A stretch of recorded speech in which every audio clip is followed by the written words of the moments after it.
Ya Rasulullah, saya yang tanggung utangnya. Akhirnya Rasulullah SAW salatkan.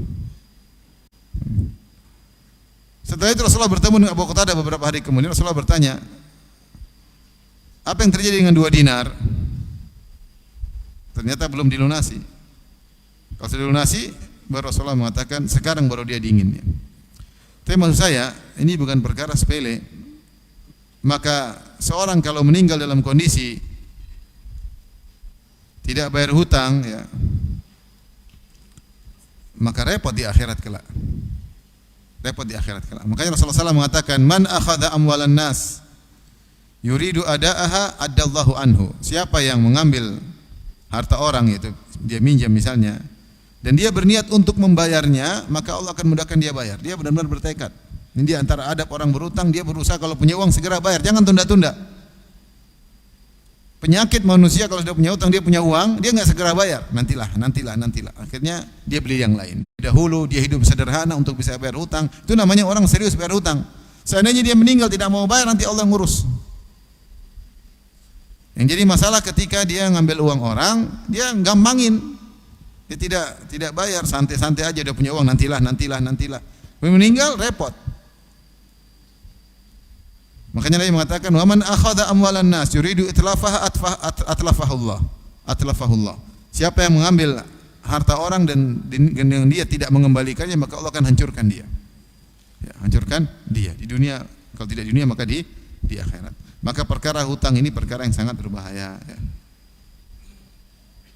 Sungguhnya orang meminjamkan uang kepada kita orang sangat baik. Zaman sekarang ini semua orang pegang uang, apalagi habis pandemi. Pegang uang. Kalau ada yang minjamkan uang sama kita itu orang baik. Hal jazaul ihsan illal ihsan, dia sudah berbuat baik, kita balas dengan kebaikan, bayar pada waktunya. Bukan malah kita balas air sudeng air tuba. Dia sudah berbuat baik sama kita, kita malah kurang ngajar, tidak bayar hutang, kejar kabur-kabur ke sana kemari, sampai dia akhirnya ngemis-ngemis sama kita, subhanallah. Sebagian pemberi hutang ngemis sama yang berhutang, bayar dong, kasihan dong, bayar dong. Saya nggak ada uang, malah dimarah-marahin. Maka ini jadi masalah. Banyak orang berutang tidak tahu diri. Akhirnya adab memberi utang ini akhirnya mulai hilang. Kenapa mulai hilang? Karena banyak orang punya uang tidak tahu diri, sehingga yang meminjamkan uang juga ragu-ragu. Sampai sebagian orang kalau pinjam uang, pinjam dong. Kita kasih pun tidak niat untuk dikembalikan, karena nggak bakalan kembali. Ya segini aja, ya sudah. Enggak kembali, ya. Karena banyak orang seperti itu. Tidak terlihat tekad dia untuk bayar hutang. Yang paling sering terjadi, orang sudah pinjam uang, dia punya uang tapi dia tidak segera bayar, dia masih kepingin lagi yang lain. Maka dia spekulasi dengan uang tersebut, dia punya uang untuk bayar. Ya. Jadi terutama ibu-ibu jangan maksa suami untuk membeli yang di luar kemampuannya. Sudah tahu suami ibu pegawai, taruhlah gaji 15 juta. Jangan kemudian suruh ngutang beli mobil mewah, beli rumah mewah. Dia tahu uang enggak bakalan cukup. Sudah tahu tidak bakalan bisa bayar hutang, disuruh hutang sama, apalagi hutang kepada bank konvensional sehingga berbunga, ya. Menjebak keluarga dalam riba. Ya. Tapi intinya di antara tanda keimanan, makanya Allah buka dengan ayat utang ini dengan ya ayyuhalladzina amanu.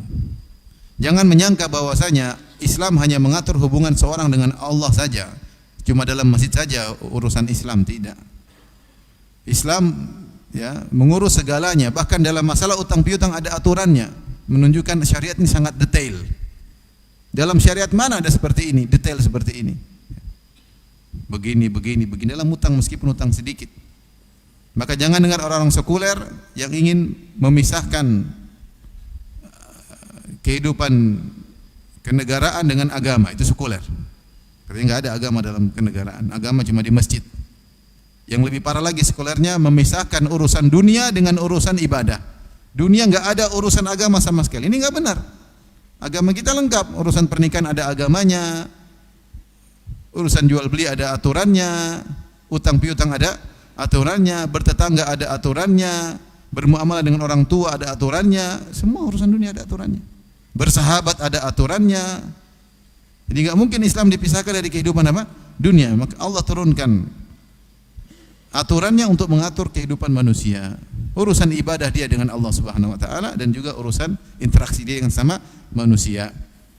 Di antaranya ini bukti bahwasanya masalah utang piutang ada keterkaitan dengan iman. Allah buka, ya ayyuhalladzina amanu, wahai orang yang beriman, jika kalian utang piutang maka catatlah. Maka siapa yang bisa menjalankan adab utang piutang termasuk dari keimanan. Termasuk dari keimanan. Jadi kita ambil faedah dari ayat ini bahwasanya agama bukan cuma masalah urusan, bukan seperti pemahaman sekuler. Agama urusan seorang beribadah kepada Allah saja di masjid, bukan. Agama bukan cuma di masjid doang. Di luar juga agama berjalan. Yang kedua, bahwasanya orang yang menjalankan adab utang piutang, dia berarti telah menjalankan keimanan. Dia telah menjalankan apa? Keimanan. Ya, apalagi tadi kita sebutkan tentang bahaya utang tanpa adab, mengerikan. Jadi orang yang beriman dia harusnya serius ketika utang piutang.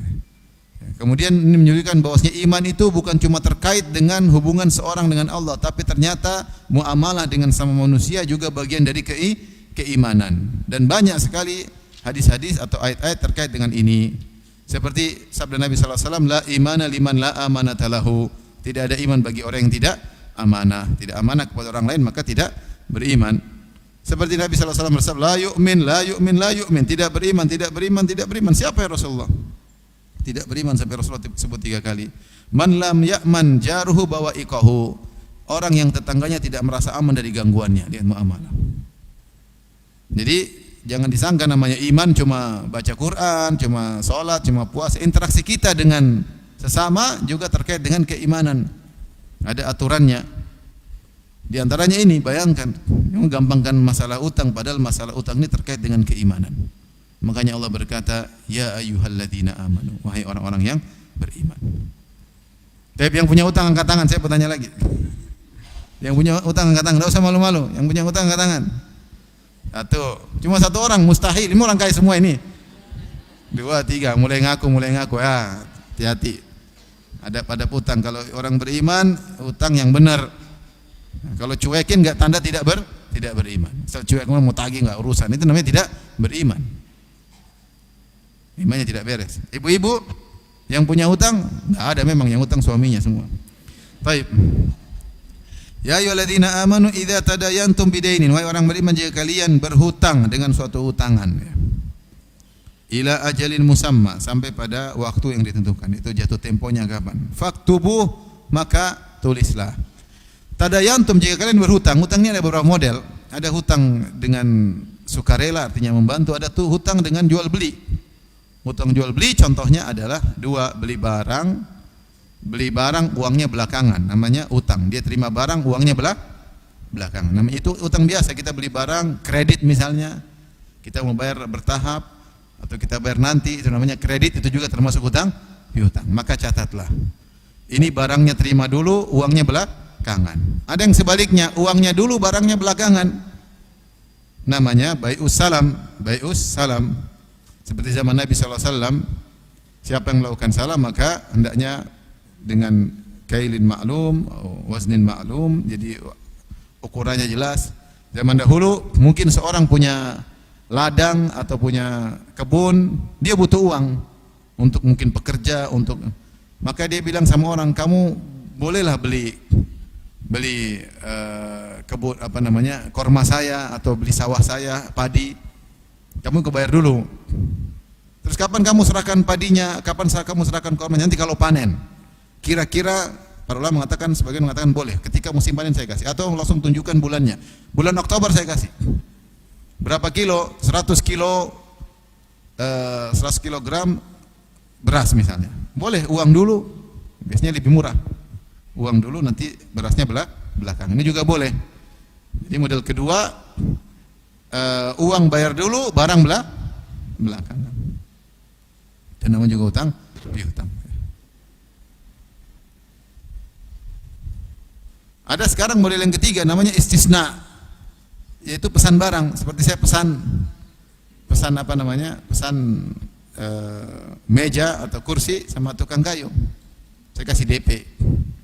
Pesan kayu tanda jadi, bayar harganya 5 juta.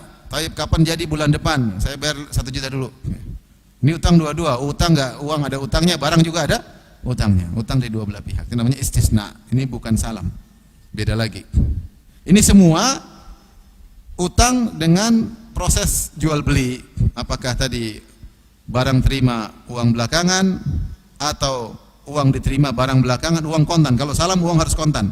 Uang kontan baru barang belakangan, atau uang tidak sempurna cuma DP doang, barang pun belum dikasih. Ini semua harus dicatat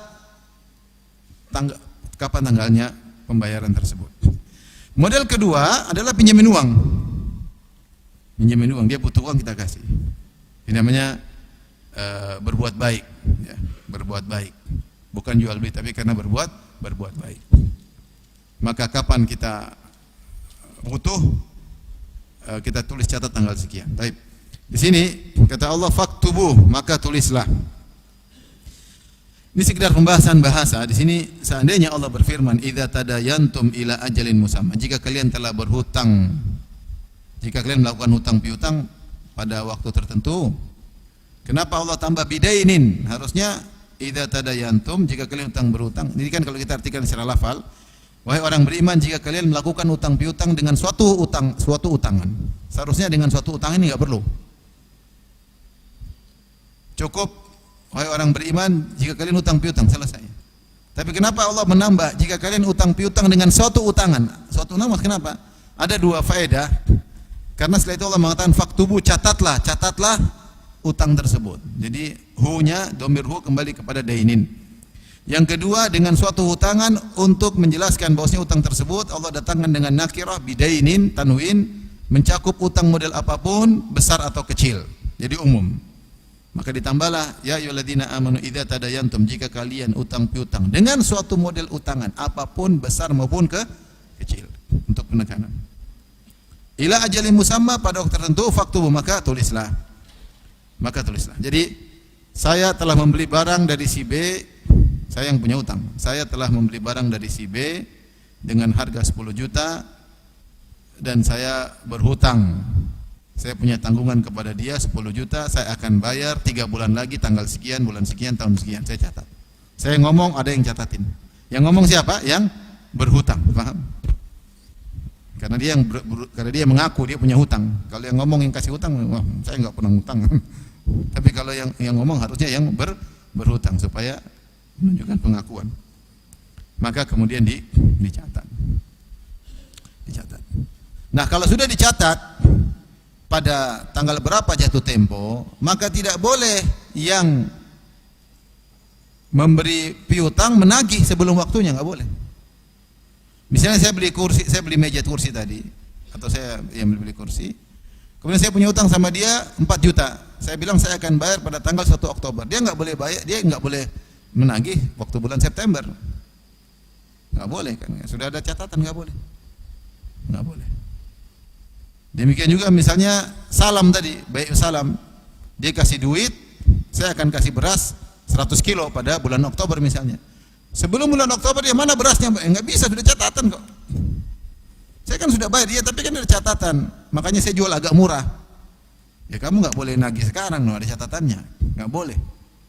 Saya akan kasih beras pada tanggal 1 Oktober misalnya. Paham? Ini kalau ternyata dibangun di atas jual beli. Tetapi kalau utangan tadi saya pinjamkan, maka jumhur ulama berkata boleh nagih sebelumnya. Misalnya saya pinjamkan uang 100 juta, terlalu banyak 100 juta. 10 juta sama si John misalnya. Saya pinjamkan 100 juta, 10 juta sama si John.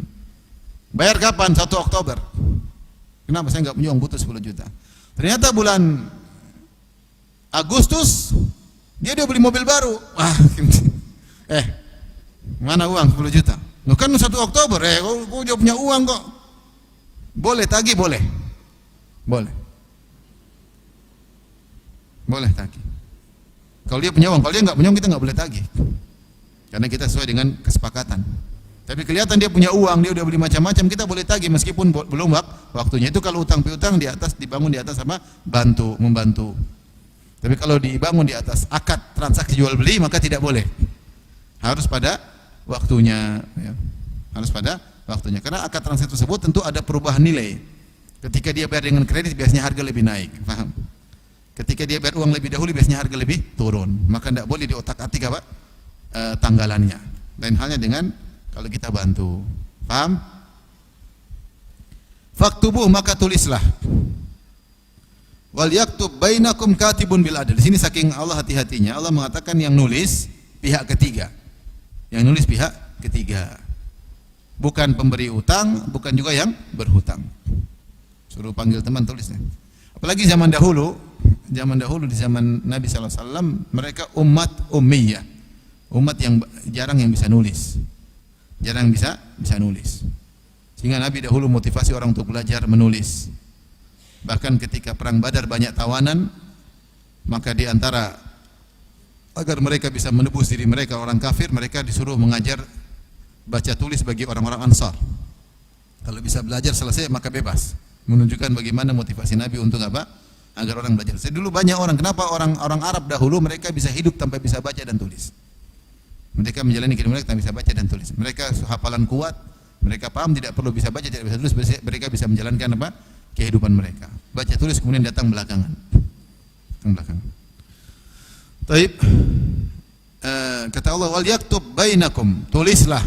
Ini lamul amr, perintah. Wal yaktub, yaitu hendaknya ada seorang penulis yang adil yang menulis di antara kalian. Menulis dengan keadilan. Artinya tidak nulis sembarangan, dan ketika sang penulis diperintahkan untuk menulis dengan adil, maka dia sendiri harus adil. Kalau dia tidak adil, bagaimana dia bisa menulis dengan keadilan? Maka disebutkan penulis punya syarat-syarat. Dia harus ngerti menulis, dia harus adil, bertakwa, dia harus menjaga kehormatannya, bukan pelaku dosa besar. Para ulama menulis tentang syarat-syarat katibul adil. Katibul adil. Penulis zaman sekarang sebut apa? Notaris ya.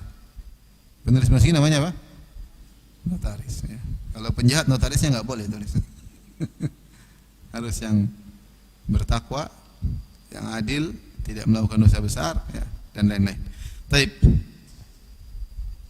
Maksudnya adil apa? Yaitu jangan menulis demi kepentingan yang berhutang dan jangan menulis juga demi kepentingan yang beri utangan. Jangan merugikan salah satu pihak. Kemudian kata Allah menekankan wala ya'ba katibun ay yaktuba kama 'allamahullah, dan jangan seorang penulis enggan untuk menulis sebagaimana Allah telah mengajarkan kepadanya. Ini menakjubkan ayat ini. Jadi Allah mengatakan, ini ada dua tafsiran. Tafsiran pertama, janganlah penulis enggan. Kalau dia diminta ada dua orang transaksi, terus orang ini bisa nulis, tulis dong, maka wajib bagi dia untuk apa? Nulis. Wajib bagi dia untuk nulis jika dia memang tidak ada halangan dan dia punya kemampuan. Kata Allah, kama 'allamahullah, hendaknya dia menulis sebagaimana Allah mengajarkannya. Tafsiran pertama, ini penekanan untuk keadilan. Sebagaimana Allah mengajarkannya untuk menulis dengan adil, dengan amanah, maka tulislah dengan amanah. Tapi tulis, jangan lari dari tulisan. Tulis dengan amanah. Hadir, tulis. Si peminjam, siapa namanya, yang berhutang mengatakan saya telah meminjam uang atau saya telah membeli, saya punya utang dengan sekian tanda tangan, akan dibayar sesuai tanda tangan, ada saksi, selesai. Ini tafsiran pertama. Tafsiran kedua, ini tafsiran banyak di antara ahli tafsir. Mereka mengatakan kama 'allamahullah, hendaknya dia menulis sebagaimana Allah telah mengajarkan dia bisa menulis. Untuk dia tahu bahwasanya bisa menulis adalah nikmat dari Allah Subhanahu wa taala. Ta'allum, belajar itu adalah nikmat dari Allah Subhanahu wa taala. Sebagaimana kau telah diajari oleh Allah untuk belajar, ajari orang kalau ada keperluan dengan ilmumu, berikan, jangan kau pelit. Jangan kau pelit. Agar kau ingat bahwasanya kau bisa menulis itu, siapa yang ngajarin? Allah Subhanahu wa taala. Allah tidak ajar langsung, tapi Allah yang berikan kau kecerdasan. Allah yang berikan engkau tangan untuk bisa menulis. Allah hadirkan guru di hadapanmu sehingga kau bisa belajar menulis. Maka kau bisa menulis itu Allah yang ajarin. Kalau begitu, kalau ada orang perlu dengan ilmumu untuk mengajarkan, maka ajarin, jangan pelit-pelit. Allah berkata kepada, atau dikatakan kepada Qarun, wa ahsin kama ahsanallahu ilaik. Berbuat baiklah kepada manusia sebagaimana Allah telah berbuat baik kepadamu. Allah telah kasih kau rezeki, kasih rezeki sama orang. Kasih rezeki sama orang. Oleh karena seorang kalau diberi kelebihan oleh Allah, dia ingat hal ini. Sebagaimana Allah telah berbuat baik kepada dia, telah mengajarkan kepada dia, jangan dia pelit sama orang. Jangan dia pelit sama orang. Ada seseorang disebutkan, dia punya harta banyak, untung banyak. Setiap sebulan sekali dia pergi ke orang-orang miskin, kemudian dia bagi-bagi sebagian hartanya. Ketika ditanya kenapa, kata dia, yang beli barang-barang saya kebanyakan orang miskin. Ya. Saya dapat harta dari Allah, saya bagi-bagi kepada mereka. Maka kalau orang diberi kelebihan juga, misalnya seorang dokter, taruhlah dia kerja di rumah sakit, dia kerja ada resep dia digaji. Kalau lagi di masjid ada orang datang, dok saya sakit gini, ya kasih tahu aja, jangan bilang ketemu nanti di rumah sakit. Kan ketemu rumah sakit bayar dong. Kalau dia kebetulan lagi tetangga, kasih tahu. Kau telah diberi ilmu oleh Allah, memiliki ilmu kedokteran, dan tidak ada halangan buat kamu untuk kasih tahu jawabannya. Apa susahnya? Jangan bilang nanti ketemu saya di rumah sakit. Ketemu rumah sakit pasti pakai bayar. Saya pingin gratisan dok. Kalau lagi di masjid lagi ketemu, jangan kasih tahu sambil jalan. Kecuali ada gedor-gedor rumah, itu janganlah. Ya, masing-masing punya privasi. Maka seorang kalau diberi kelebihan oleh Allah, berbuat baiklah kepada orang. Makanya di sini Allah mengatakan wala ya'ba katibun, jangan enggan untuk menulis, an yaktub, jangan dia enggan. Kama allamahullah, sebagaimana Allah telah mengajari dia bisa menulis, maka kalau ada yang minta manfaat dari ilmunya tersebut, maka hendaknya dia kerjakan. Sebagaimana telah berbuat baik kepada ini berlaku kepada siapa saja ya. Siapa yang telah diberi kelebihan, jangan lupa kalau ada yang bisa manfaat sama orang lain, kasih. Allah kasih kau nikmat. Kalau Allah mau cabut, kapan saja bisa. Kau jago hafal, tahu-tahu hafalanmu ada konslet di kepala, hilang semua hafalannya. Ya. Rezekimu banyak, tiba-tiba Allah hancurkan sekejap, bisa saja. Maka kalau kita diberi kelebihan dan ada yang memerlukan apa yang telah Allah berikan kepada kita, kita kasih. Wa ahsin kama ahsanallahu ilaik. Berbuat baiklah kepada manusia sebagaimana Allah telah berbuat baik kepadamu. Berbuat baik kepadamu.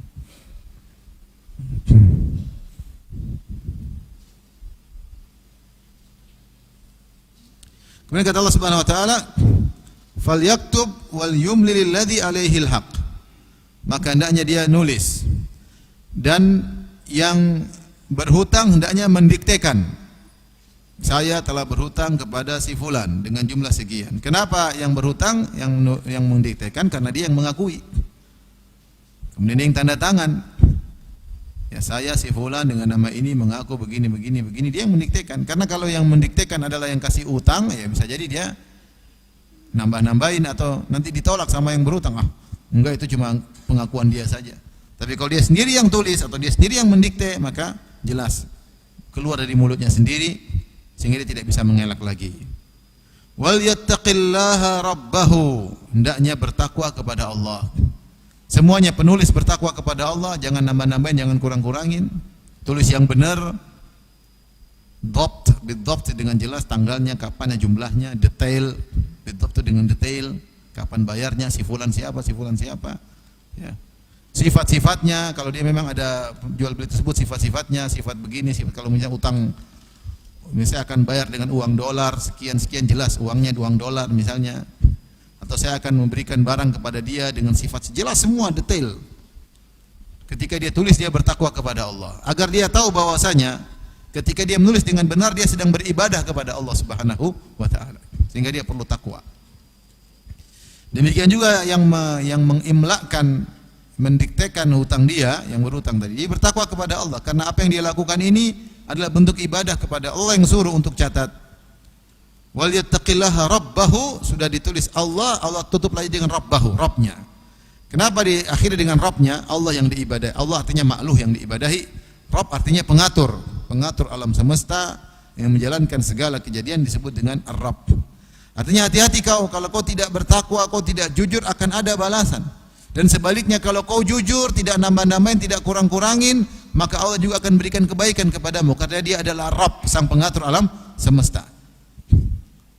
Hati-hati. Ini mengerikan orang kalau muamalah kadang-kadang ngawur, bohong sana, bohong sini. Dia tidak menyangka akan ada balasan belakangan. Makanya saya selalu ingatkan, ingat keberkahan itu penting. Enggak mesti banyak-banyak, karena orang udah untung banyak tutup mata. Untung banyak tutup mata. Udah terbayang untungnya sekian-sekian, tutup mata. Dia tidak tahu bahwasanya ada keberkahan. Kalau dia untung banyak, tidak ada berkah, akan habis cepat atau lambat. Dengan cara Allah, Allah yang tahu bagaimana caranya. Kalau enggak, dia akan dapat siksaan di akhirat. Maka yang penting itu berkah. Halal kerjakan, enggak halal tinggalkan. Insya Allah ada halal yang lain. Ya. Ada halal yang lain. Ya. Maka bertakwalah kepada Allah dalam masalah ini. Dalam utang piutang juga harus bertakwa kepada Allah. Wala yabkhas minhu syai'a, dan jangan dia kurangi sedikit pun dari utangnya, ya. Yang dia bilang utang saya harusnya $100, dia bilang $99, enggak boleh. Dia harus jujur ketika dia mendiktekan utang dia. Kemudian Allah jelaskan, fa in kana alladhi alaihi al-haqqu safihan aw dha'ifan, dan jika ternyata yang berutang tersebut dia orang bodoh, tapi tidak mampu, dia beli barang tapi dia enggak mampu ngatur, mungkin karena otaknya kurang baik atau mungkin ada kekurangan, ya. Au dhaifan, atau mungkin masih kecil, belum dewasa, enggak mampu untuk ngurus-ngurus seperti ini, utang piutang, enggak pandai nyatat, enggak pandai mengimlakkan, enggak pandai mendikte. Au la yastati, atau dia mungkin dewasa, dia mampu tapi ada halangan, la yastanyumil, dia tidak mampu untuk mendiktekan. Huwa, misalnya karena dia bisu, atau dia enggak bisa, atau dia sedang sakit sehingga dia tidak, intinya dia tidak bisa, maka harus ada yang mewakili. Kata Allah, fal yumlil waliyuhu bil adl, maka walinya yang mendiktekan, omnya kayak kakaknya kayak keluarganya kayak yang mendiktekan dengan persetujuan dia, dengan persetujuan dia mewakili, sehingga catat utang piutang tetap berjalan. Bukan cuma di situ, ternyata Allah suruh mengambil saksi. Kata Allah, wastashhidu syahidaini min rijalikum, ada catatan, ada saksi. Ada saksi dan 2 orang saksi. Fa illam mir rijalikum, maksudnya dari orang-orang beriman di antara kalian. Orang beriman di antara kalian. Tentunya saksi juga ada syarat-syaratnya. Ya, bukan pendusta, bukan pelaku dosa besar, orang jaga muru'ah, jaga kesopanan, kemudian dia intinya adil. Fa illam yakuna rajulaini, kalau tidak ada 2 orang menjadi saksi, farajulun wa imra'atani mimman tardawna minasyuhada, maka enggak apa-apa saksi 1 orang laki-laki, 2 orang perempuan. Ini tentu secara umum wanita sering lupa untuk urusan-urusan seperti ini, ya. Mereka diberi kelebihan oleh Allah untuk di rumah ngurus anak, mereka urus dapur, mereka detail. Tapi utang piutang terkadang mereka lupa. Ini secara umum, bukan berarti semua wanita seperti itu. Sebagian wanita ternyata lebih detail daripada laki-laki, bahkan terlalu detail kadang-kadang. Mimman tardawna minasyuhada, kenapa 2 wanita 1 laki-laki? Antadhilla ihdahuma, kalau satunya lupa, fatudzakkira ihdahumal ukhra, yang satu bisa mengingatkan. Khawatir ada kelupaan.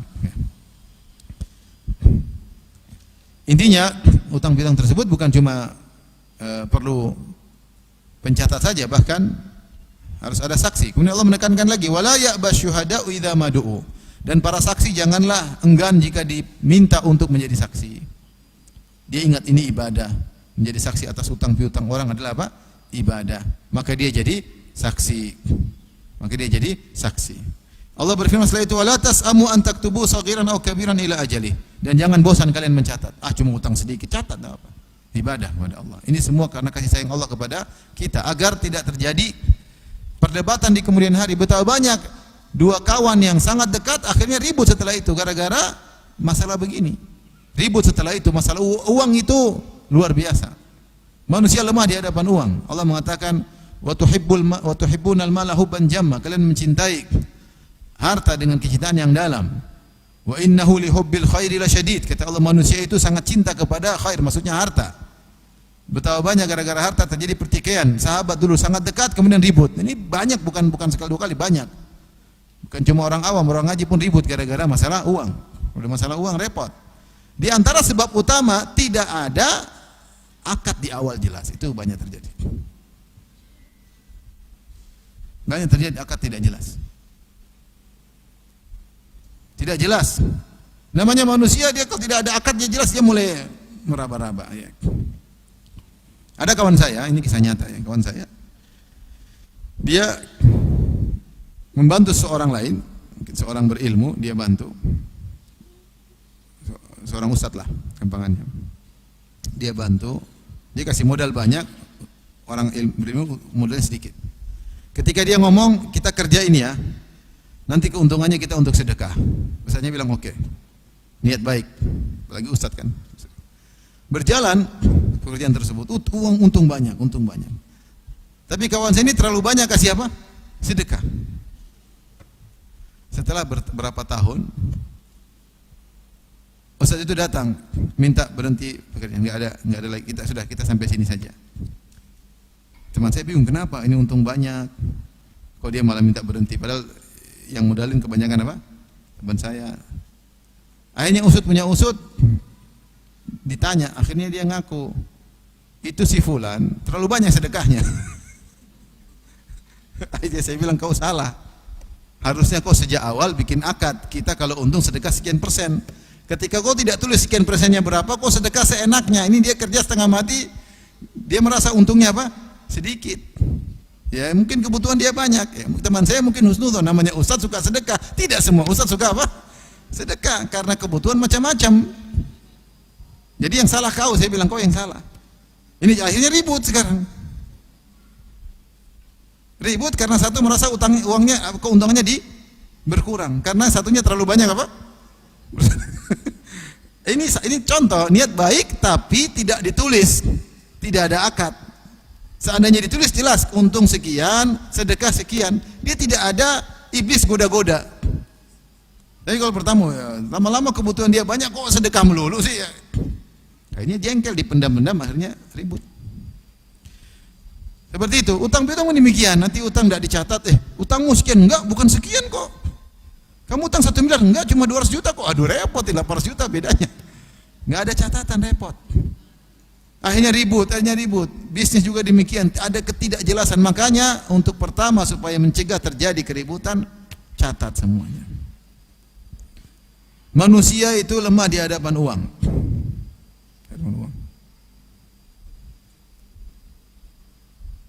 Lemah.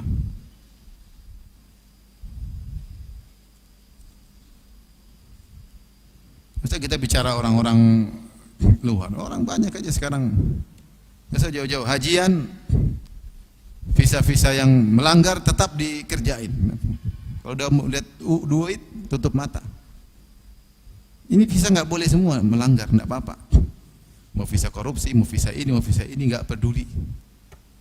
Yang penting, seandainya orang sunnah kadang-kadang yang ngerjain. Makanya duit itu menutup mata. Makanya seorang cari keberkahan. Jadi saya ingatkan bahwasanya supaya mencegah terjadinya keributan, semua hendaknya ditulis dengan akad yang benar. Termasuk yayasan-yayasan. Yayasan sosial, nanti masyarakat kasih duit banyak. Setelah itu jadi milik pribadi. Semua anggotanya keluarganya. Ya akhi, kalau masyarakat dulu tahu ini yayasan buat keluargamu, mereka tidak akan bantu.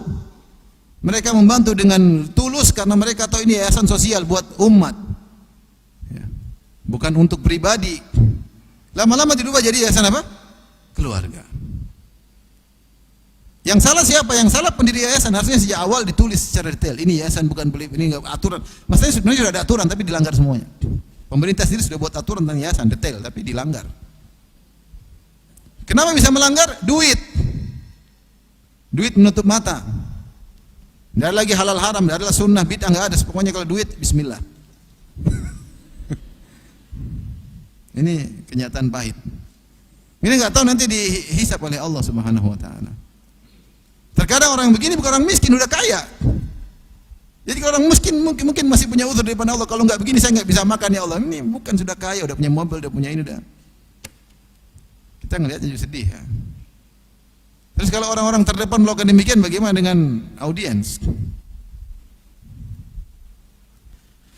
Lihat di antara sebab terjadi pertikaian ketika akad tidak jelas. Maka di sini kata Allah, wala tas'amu an taktubu saghiran aw kabiran ila ajalih. Jangan bosan untuk menulisnya meskipun hutang piutang sekecil maupun banyak, tulis kapan jatuh temponya. Dzalikum aqsatu indallah, itu lebih adil di sisi Allah. Wa aqwamu lisyahadah, dan lebih kuat untuk persaksian karena ditulis ada saksinya. Wa adna alla tartabu, agar kalian tidak ragu setelah itu, karena berjalannya waktu kadang-kadang ragu.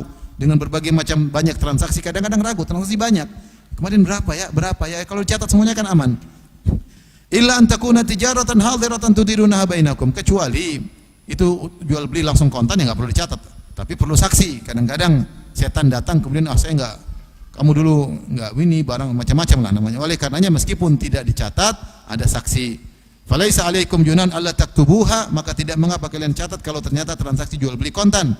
Washidu idza tabayatum, tapi hadirkanlah saksi jika kalian jual beli. Wala yudhara katibun wala syahid, maka penulis di sini ada dua takdir, ada yang mengatakan wala yudharira, wala yudhararu, wala yudharira atau wala yudharara. Kalau yudharira maksudnya penulis jangan beri kemudaratan kepada pihak yang lain. Saksi jangan beri kemudaratan kepada pihak yang lain. Atau sebaliknya, wala yudhararu maksudnya penulis jangan dikasih mudarat. Kamu tulis dong, catat. Saya lagi sibuk nih. Tulis sekarang, ini wajib loh. Ya enggak boleh, dia lagi urusan sama istri. Nanti kalau di waktu kosong baru suruh nulis. Jangan dipaksa, atau saksi dipaksa-paksa. Jadi tidak boleh memberi mudarat dan tidak boleh diberi kemudaratan. Wa in taf'alu fa innahu fusuqum bikum, jika kalian melakukannya maka itulah kemaksiatan, kefasikan dari kalian. Wattaqullah, bertakwalah kepada Allah. Allah tutup lagi, bertakwalah kepada Allah dalam urusan utang piutang. Wa yu'allimukumullah, dan Allah akan mengajarkan kepada kalian. Ada yang mengatakan kalau ingin tambah ilmu bertakwa.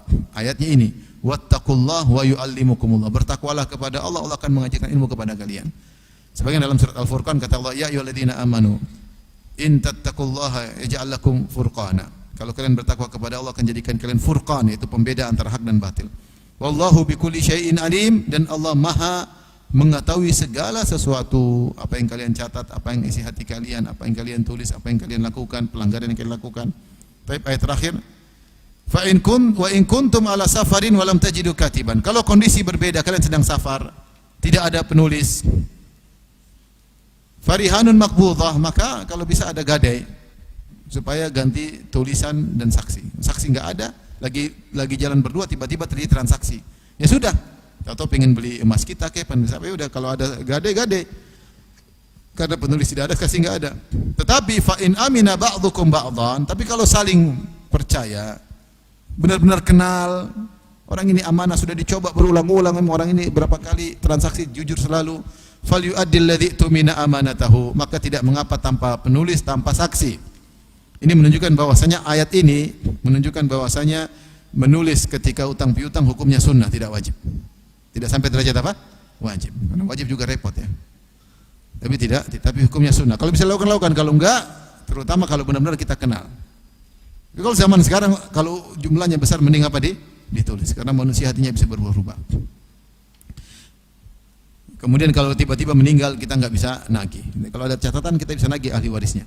Falyu'addil ladzi tumina amanatu, maka yang diberi amanah hendaknya menunaikan amanahnya, itu yang berhutang benar-benar berhutang. Wal yattaqillaha rabbahu, hendaknya yang berhutang bertakwa kepada Allah. Perhatikan, yang pinjam uang bertakwa kepada Allah. Allah ulang-ulangi ayat tadi sebelumnya, ayat sekarang, wal yattaqillaha rabbahu, bertakwa kepada Allah Rabbnya. Bahaya punya utang. Wala taktumus syahada, kalau punya saksi jangan sembunyikan persaksian. Wa may yaktumha fa innahu athimun qalbuh, siapa yang menyembunyikan persaksian maka telah berdosa hatinya. Wallahu bima ta'maluna alim, maka sungguhnya Allah mengetahui atas semua yang kalian kerjakan. Wallahu taala alam bissawab. Baik, banyak pertanyaan.